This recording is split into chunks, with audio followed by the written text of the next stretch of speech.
Assalamualaikum warahmatullahi wabarakatuh. Perkenalkan, nama saya Reswasti Perdana, NIM 19086419. Jurusan Pendidikan Olahraga, Fakultas Ilmu Keolahragaan Universitas Negeri Padang. Baiklah, pada kesempatan kali ini saya akan menjelaskan tentang konsep kepemimpinan. Langsung saja masuk kepada materinya. Yang pertama yaitu definisi kepemimpinan dan pimpinan dalam konteks organisasi. Berdasarkan beberapa definisi tersebut, kepemimpinan menunjukkan beberapa hal. Yang pertama, kepemimpinan melibatkan orang lain. Dalam hal ini adalah bawahan atau pengikut. Kesediaan bawahan atau pengikut menerima pengarahan dari pimpinan. Berarti para anggota kelompok telah membantu menentukan status pimpinan dan memungkinkan proses kepemimpinan. Tanpa bawahan atau kualitas kepemimpinan tidak ada artinya.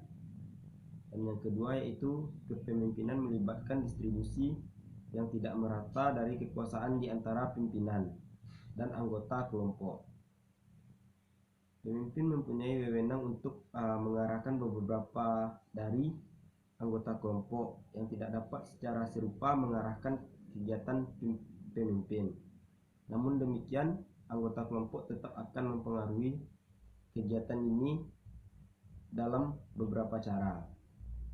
Dan yang ketiga yaitu selain secara sah dapat mengarahkan bawahan atau pengikut mereka, pemimpin juga dapat mempunyai pengaruh.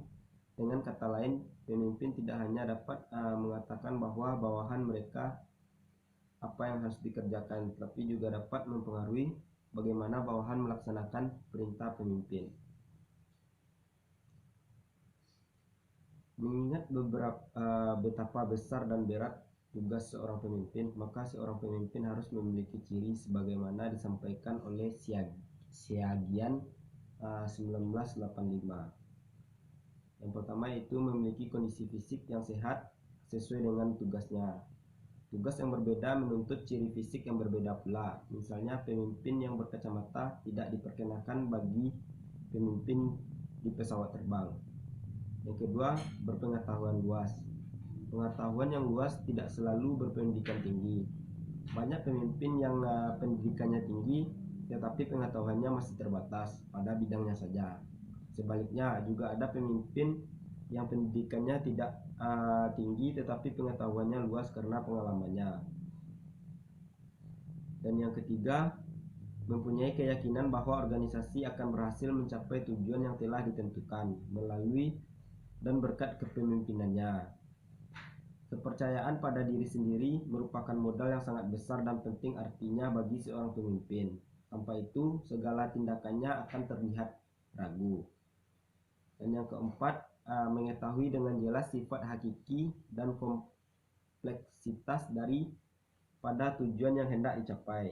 Pada umumnya, sebagian besar suatu organisasi semakin rumit pula sifat dan ruang lingkup tujuan yang hendak dicapai, dan semakin kompleks pula pada kegiatan-kegiatan yang harus dilaksanakan untuk mencapai tujuan itu. Dan yang kelima, memiliki stamina dan antusiasme yang besar. Pekerjaan seorang pemimpin pada dasarnya memerlukan waktu yang lebih dari ketika dia datang ke tempat kerja hingga pulang dari tempat kerja.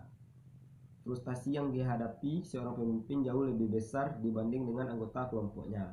Oleh karena itu, stamina kerja bagi seorang pemimpin sangatlah penting. Yang keenam, gemar dan cepat mengambil keputusan. Karena tugas terpenting dari seorang pemimpin adalah untuk mengambil keputusan tentang apa yang harus dilaksanakan oleh orang lain. Maka ia harus memiliki keberanian mengambil keputusan dengan tepat, terutama dalam keadaan darurat yang tidak dapat menunggu. Penundaan pengambilan keputusan pada hakikatnya merupakan suatu kelemahan yang tidak boleh dimiliki oleh seorang pemimpin yang baik. Dan yang ketujuh yaitu objektif. Dalam arti bahwa pemimpin harus dapat menguasai emosi dan lebih banyak mempergunakan rasio.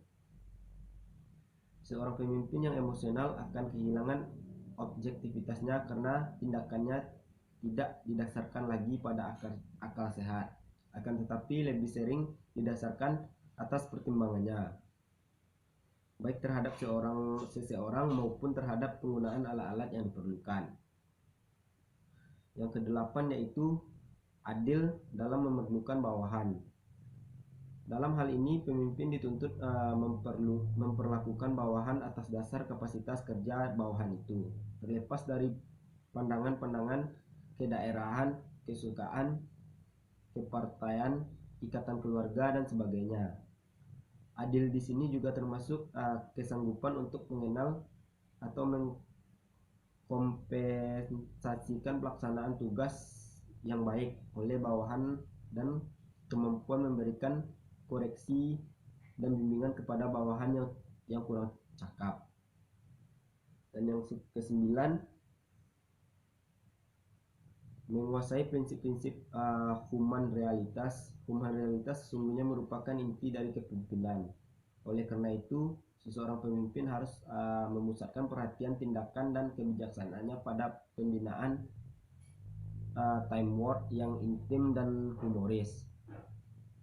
Dan yang ke-10, menguasai teknik-teknik berkomunikasi. Berkomunikasi dengan pihak lain baik tertulis maupun lisan. Yang penting karena melalui saluran komunikasilah itulah instruksi, nasihat, saran, ide, berita, informasi, dan bimbingan yang disampaikan.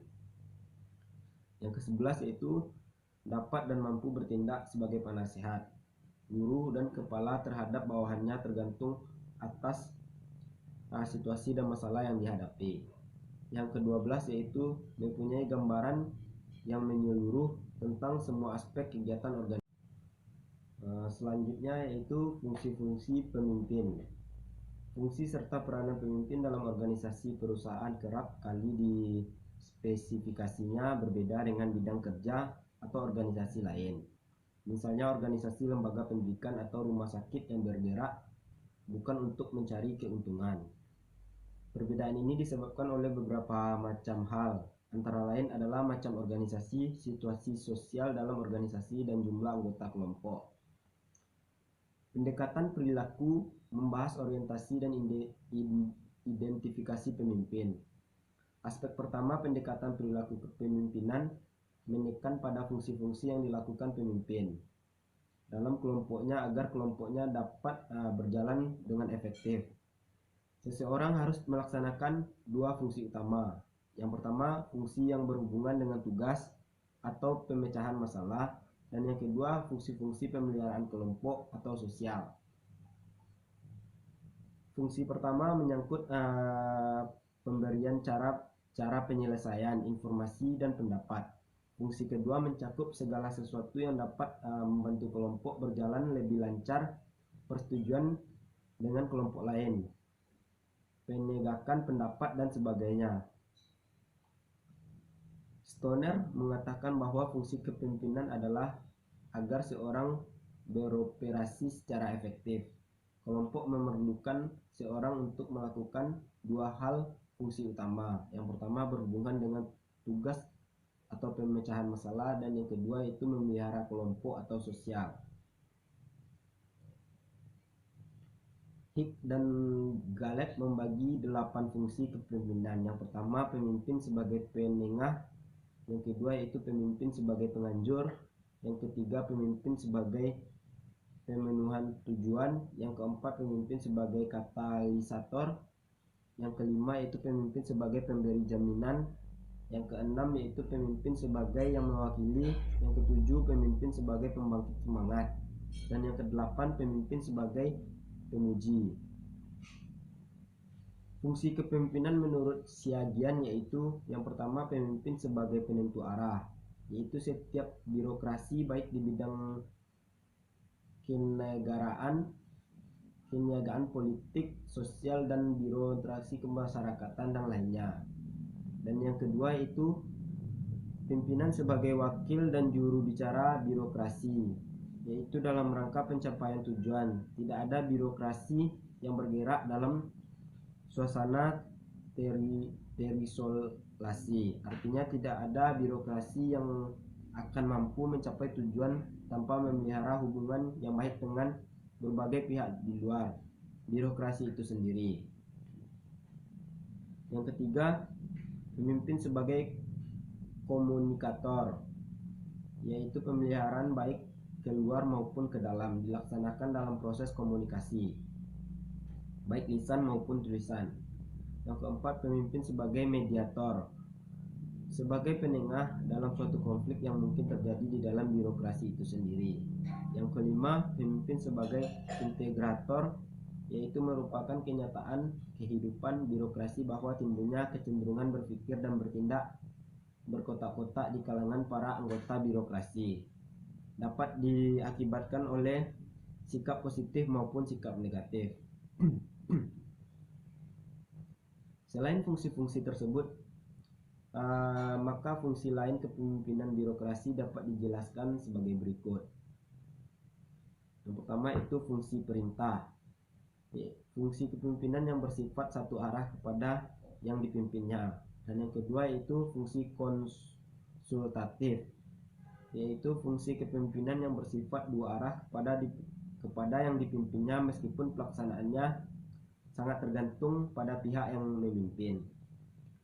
Dan yang ketiga fungsi partisipatif, yaitu fungsi kepemimpinan yang bersifat dua arah kepada yang dipimpinnya tetapi juga berwujud pelaksanaan hubungan manusia yang efektif antara pemimpin dan yang dipimpin. Dan yang keempat yaitu fungsi delegasi, fungsi pemimpin yang mendelegasikan wewenang untuk membuat, menetapkan dan melaksanakan keputusan baik melalui persetujuan maupun tanpa persetujuan pimpinan. Yang selanjutnya yaitu membangun visi dan intuisi pemimpin. Berikut cara mengembangkan visi dan intuisi pemimpin. Yang pertama yaitu menciptakan hubungan saat ini menuju masa depan. Yang kedua, memunculkan motivasi dan semangat menuju masa depan. Dan yang ketiga yaitu menetapkan standar kualitas di dalam organisasi. Yang keempat, menyediakan makna kerja bagi orang-orang. Dan yang kelima, mencari pengalaman sebanyak-banyaknya di bidang yang ingin ditekuni untuk menjadi pemimpin yang intuitif. Yang keenam, pertajam pendengaran dan naluri. Yang ketujuh, konsentrasi pada tugas agar lebih waspada pada intuisi yang menyingkirkan gangguan-gangguan sebelum mengambil keputusan. Dan yang kedelapan, mencatat akurasi dari keputusan intuitif yang diyakini. Yang kesembilan yaitu melihat setiap tindakan-tindakan yang dilakukan oleh anggota. Yang kesepuluh, pemikiran sistem berusaha memahami bagaimana perubahan pada suatu bagian sistem akan menimbulkan perubahan di bagian lain. Dan yang ke-11 atau yang terakhir yaitu kreatif dalam berpikir. Jadi konsep kepemimpinan kesimpulannya yaitu kata pemimpin, kepemimpinan serta kekuasaan memiliki keterikatan yang tidak dapat dipisahkan. Sebab untuk menjadi seorang pemimpin bukan hanya berdasarkan suka atau sama lainnya, tetapi banyak faktor. Pemimpin yang berhasil hendaknya memiliki beberapa kriteria yang tergantung pada sudut pandang atau pendekatan yang digunakan, apakah itu kepribadiannya, keterampilannya, bakat dan sifat-sifatnya, atau kewenangan yang dimiliki, yang mana nantinya sangat berpengaruh terhadap teori maupun gaya kepemimpinan yang akan diterapkan. Baiklah, mungkin sekian yang dapat saya jelaskan dan saya sampaikan terhadap konsep kepemimpinan. Mohon maaf jika terdapat kekurangan dan kesalahan dalam penyampaian. Saya tutup dengan Assalamualaikum warahmatullahi wabarakatuh.